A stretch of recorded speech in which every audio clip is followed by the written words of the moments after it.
Hello साथियों, नमस्कार। आपका स्वागत है डीएनएक्स एग्ज़ाम वॉरियर्स में। यूपी पुलिस री एग्ज़ाम को लेकर जो यूपी जीके का प्रैक्टिस सेट नंबर 58 है। इससे पहले हम इसके प्रैक्टिस सेट कर चुके हैं। अगर आप उनसे नहीं जुड़े हो तो इसको कंप्लीट करने के साथ साथ आप उनको भी एक एक करके कंप्लीट कर लीजिए। और इन सभी क्लासेस की जो पीडीएफ है वो आपको टेलीग्राम पर बिल्कुल फ्री ऑफ कॉस्ट मिलती है।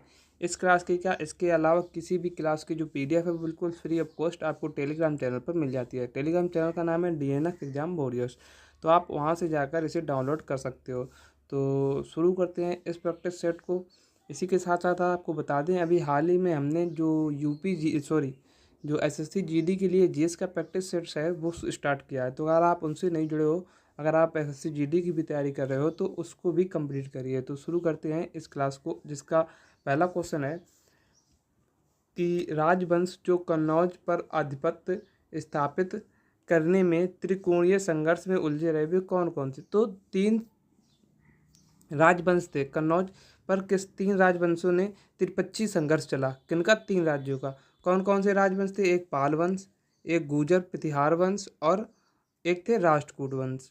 तो ये तीन वंश थे।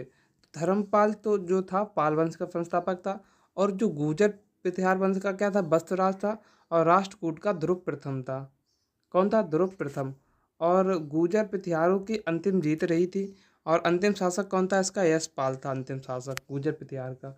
अगर बात की जाए कर्पूर मंजरी, जो कि एक बहुत ही महत्वपूर्ण पुस्तक है, इसके लेखक कौन है? तो राजशेखर ने लिखी है। और राजशेखर किसके दरबारी थे? तो ये महेंद्र पाल के दरबारी थे। किसके दरबारी? महेंद्र पाल के दरबारी थे।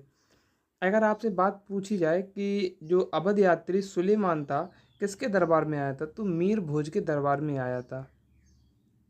अब देखते हैं दूसरा क्वेश्चन है, मंदिरों से संबंधित है कि विंध्यवासिनी मंदिर कहाँ है? तो विंध्यवासिनी मंदिर मिर्जापुर में स्थित है। अलोपी देवी मंदिर कहाँ है? तो ये अलोपी देवी मंदिर प्रयागराज में है। थाई मंदिर कहाँ है? सारनाथ में है। संकट मोचन मंदिर कहाँ है? तो वाराणसी में है। अगर पूछा जाए गोपेश्वर महादेव मंदिर कहाँ है? तो वृंदावन में है। कहाँ है? वृंदावन में है। तिब्बती मंदिर कहाँ है? तो ये भी सारनाथ में है। अगर पूछा जाए आपसे मनकामेश्वर मंदिर कहाँ है? तो ये प्रयागराज में है। सीता माता का रसोई मंदिर कहाँ है? तो ये अयोध्या में है। और भरत मिलाप मंदिर कहाँ है? तो चित्रकूट में है। तीसरा क्वेश्चन है कि महात्मा बुद्ध ने किस स्थान पर स्त्रियों को संघ में प्रवेश दिया। क्वेश्चन यहाँ पूछा जा रही है कि जब स्त्रियों का महात्मा बुद्ध के संघ में प्रवेश हुआ था वो स्थान कौन सा था? तो संकीसा स्थान था। कौन सा? संकीसा। कहाँ? फर्रुखाबाद में ये स्थान पड़ता है।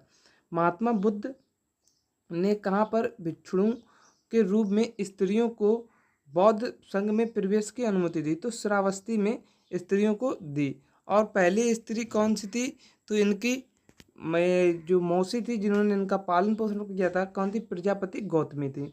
अगर बात की जाए महात्मा बुद्ध ने पहला उपदेश कहाँ? सारनाथ में दिया था। और सर्वाधिक उपदेश अपने कहाँ दिए थे? तो श्रावस्ती में दिए थे। और श्रावस्ती में ही इन्होंने अपना सर्वाधिक वर्षा काल बिताया था। चौथा क्वेश्चन है, कौन सा घराना सरोद वादक के लिए प्रसिद्ध है? तो शाहजहाँपुर जो घराना है वो सरोद वादक के लिए प्रसिद्ध है। इसके जो ये हैं उस्ताद कासिम अली और उस्ताद अली खां सरोदिया, ये किस घराने से हैं? तो ये शाहजहाँपुर घराने से हैं। अगर बात की जाए इटावा घराना किसके लिए जाना जाता है? तो सितार और सुरबहार के लिए जाना जाता है। कौन सा? इटावा घराना। अगर पूछा जाए अजरहा घराना जो कि मेरठ से संबंधित है, वो किसके लिए? जो गायन की ताल सैनी होती है उसके लिए जाना जाता है। भिंडी बाजार घराना कहाँ? मुरादाबाद में है। पांचवा क्वेश्चन है, वाटर स्पोर्ट फेस्टिवल कहाँ मनाया गया? तो प्रयागराज में मनाया गया। अगर पूछा है त्रिवेणी महोत्सव और दशहरा महोत्सव ये कहाँ है? तो ये भी प्रयागराज में मनाए गए। और स्ट्रॉबेरी महोत्सव और आयुर्वेद महोत्सव ये कहाँ? तो झांसी में मनाए जाते हैं। मैंगो फ्रूट फेस्टिवल कहाँ मनाया जाता है? तो ये लखनऊ मनाया जाता है। उत्तर प्रदेश की राजधानी लखनऊ में मनाया जाता है, जहाँ पर इकाना स्टेडियम स्थित है। अगर बात की जाए काला नमक चावल का जो उत्सव है वो कहाँ? तो सिद्धार्थ नगर में मनाया जाता है। और काला नमक के लिए जीआई टैग, काला नमक चावल के जीआई टैग भी सिद्धार्थ नगर को मिला है।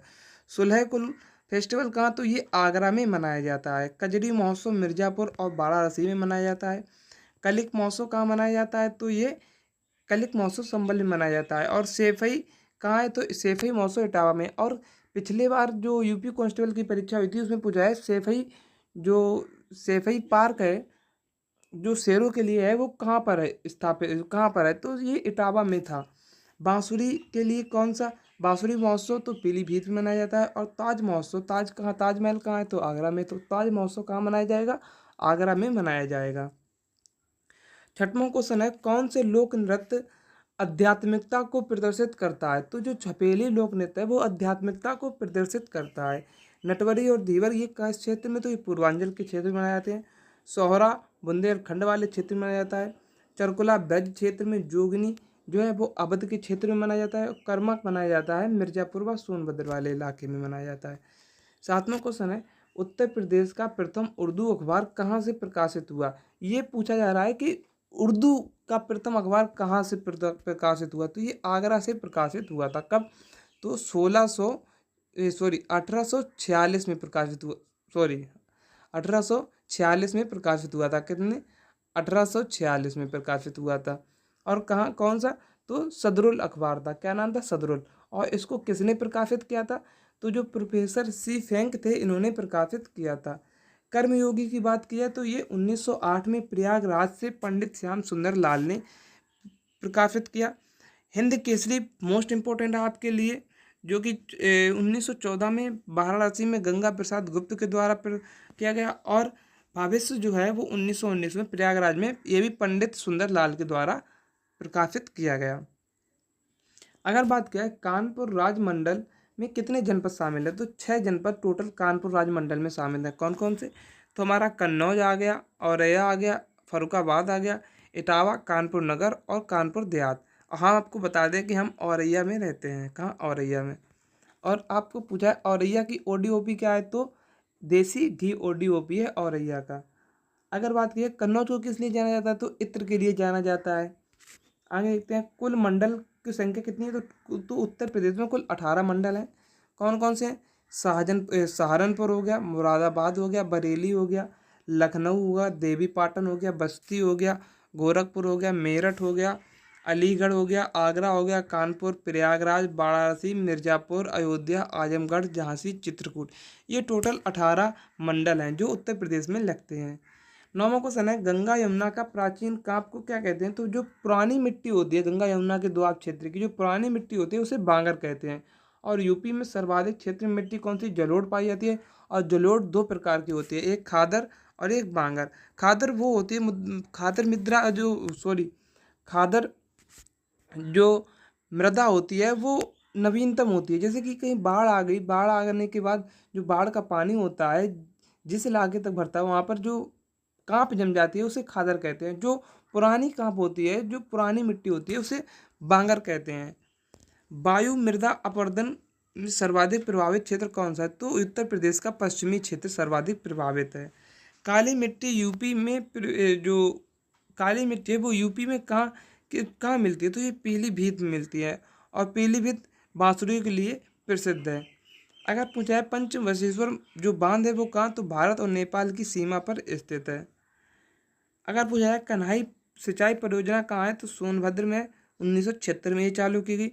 राजघाट बांध परियोजना कहाँ है, ललितपुर में है, बेतवा नदी पर है। अगर पूछा गोकुल बैराज परियोजना कहाँ है, मथुरा में है और यमुना नदी पर है। लवकुश परियोजना कहाँ है, तो कानपुर में है, गंगा रिवर पर है, गंगा नदी पर है। 12वां क्वेश्चन है, मैथा ऑयल जांच के लिए फ्रिजेंस एंड फ्लावर डेवलपमेंट सेंटर कहाँ स्थापित किया गया, तो कन्नौज में किया गया। कहाँ, कन्नौज में। 13वां क्वेश्चन है, कौन सा फसल चक्र पूर्वी उत्तर प्रदेश के लिए सर्वाधिक उपयुक्त होता है, तो जिससे कि आपकी मिट्टी अधिक उपजाऊ बनी रहे, तो किस प्रकार, सबसे पहले हम धान करेंगे खेत में, फिर मक्का करेंगे, फिर गेहूं करेंगे। तो ये फसल चक्र जो है वो आपकी मिट्टी की जो उर्वरकता है वो अधिकती रहेगी। तो यही फसल चक्र सर्वाधिक उपयोगकारी और लाभकारी भी है। आगे देखते हैं 14वां क्वेश्चन है, उत्तर प्रदेश में वैकल्पिक ऊर्जा संबंधित राज्य स्तरीय पार्क की स्थापना कहाँ की गई, तो लखनऊ में की गई। और कहाँ पर, लखनऊ में का नवाब वाजिद अली चिड़ियाघर में। टेक्सटाइल पार्क कहाँ है, तो टेक्सटाइल पार्क ये कानपुर और वाराणसी दोनों में है। अगर पूछा है एग्रो प्रोसेसिंग जोन, तो लखनऊ, वाराणसी, सहारनपुर और हापुड़। अगर पूछा है निर्यात संवर्धन औद्योगिक पार्क कहाँ है, तो ग्रेटर नोएडा व आगरा में। और सूचना प्रौद्योगिकी पार्क कहाँ है, तो ये ग्रेटर नोएडा में है। 15वां क्वेश्चन है, मिर्जापुर और कजराइट व सोराइट क्षेत्र ये किसके लिए प्रसिद्ध है, डोलोमाइट के लिए प्रसिद्ध है। और डोलोमाइट का प्रयोग किस में होता है, तो पोर्टलैंड सीमेंट बनाने में, पीओपी में, गंधक व तेजाब में इसका प्रयोग होता है। 16वां क्वेश्चन है, उष्णकटिबंधीय नम पर्वतीय वन उत्तर प्रदेश के किस क्षेत्र में पाए जाते हैं, तो भाबर व तराई क्षेत्र में पाए जाते हैं। कहाँ, भाबर व तराई क्षेत्र। और ये कहाँ से, तो ये सहारनपुर से स्टार्ट होता है और कुशीनगर तक जाता है। उत्तर प्रदेश का सबसे छोटा पक्षी विहार कौन सा है, तो सबसे छोटा पक्षी विहार की बात की जाए तो पटना पक्षी विहार है, जो कि एटा में है। 1990 में इसकी स्थापना हुई थी। एरिया है 1.09 वर्ग किलोमीटर। सबसे छोटा तो ये है। सबसे बड़ा कौन सा है, जो लाख बौसी है कन्नौज का, वो सबसे बड़ा पक्षी विहार है। सुर सरोवर कहाँ है, तो आगरा में। और बखीरा कहाँ है, तो ये बखीरा संत कबीर नगर में है। कहाँ, संत कबीर नगर में है। आगे देखते हैं कि 18वां क्वेश्चन है, उत्तर प्रदेश में कितने बुनकर हथकरघा सूती वस्त्र उद्योग में लगे हुए हैं, तो 6.64 लाख। 19वां क्वेश्चन है, उत्तर प्रदेश राजमार्ग प्राधिकरण का गठन कब किया गया, तो 13 अगस्त 2004 को किया गया था।